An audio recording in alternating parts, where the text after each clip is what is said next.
Sleep paralysis is a parasomnia, or abnormal sleep behavior. It occurs when a person is conscious paralyzed while falling asleep or waking up. Apparently, it happens when the brain is active, but the muscles are unable to move. Episodes typically last a few minutes and resolve on their own but can be interrupted by touch.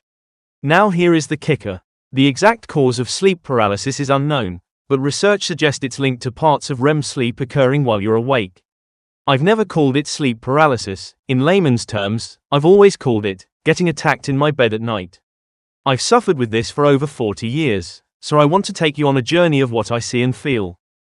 I can't remember what age I was, maybe 15. I had all my thoughts. I was awake lying in my bed. Suddenly there was a buzzing in my ears, my eyes were open. I couldn't move my body, not even a finger, and I remember my blanket was pulled off me. I could also sense somebody in the room. After about 30 seconds, I managed to use all my strength and almost explode free of being pinned to my bed. I remember being very tired at the time. It happened again about a month later, the same setup. I didn't tell anybody at the time. I didn't know what to say really. I remember being scared, hoping when I went to bed it wouldn't happen. When I was 16 I joined the army and life was full on and fun, and I was young and daft and living in foreign countries. Nothing really happened to me until I hit my 20s. I had forgotten all about being pinned down in my bed 4 years earlier. Whatever it was, whoever it was, it came back with a vengeance. 2 or 3 times a week I would put up with this. I would go to my bed. I was so annoyed I used to say out loud in my bedroom, "Come on, let's bring it, let's have it." I wanted to face whatever was waking me up and I wanted to beat them really bad.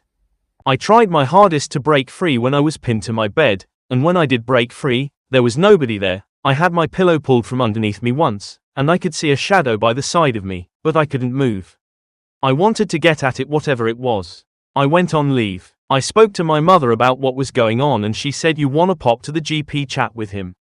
So I did explain to the doctor what happened when I was 15 and what was happening now. He had never heard of this before. He looked at me with skepticism, told me that I was dreaming and basically not to waste his time.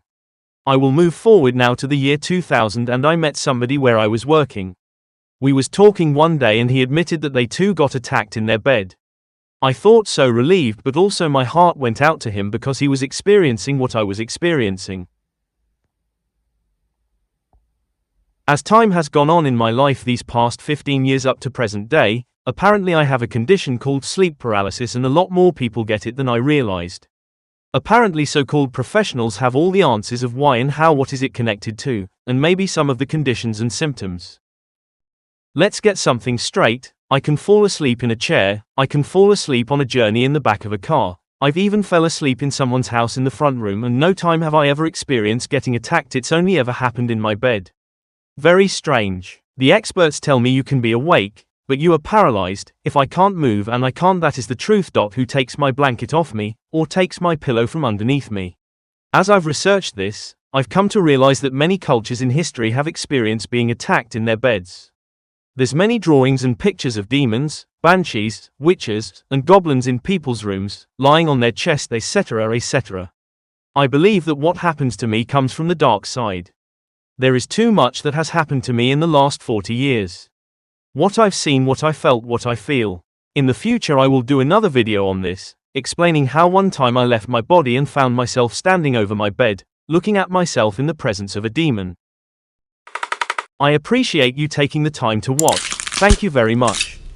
May I be so humble to ask if you would like and subscribe to the channel if you're new. All the best, Duncan.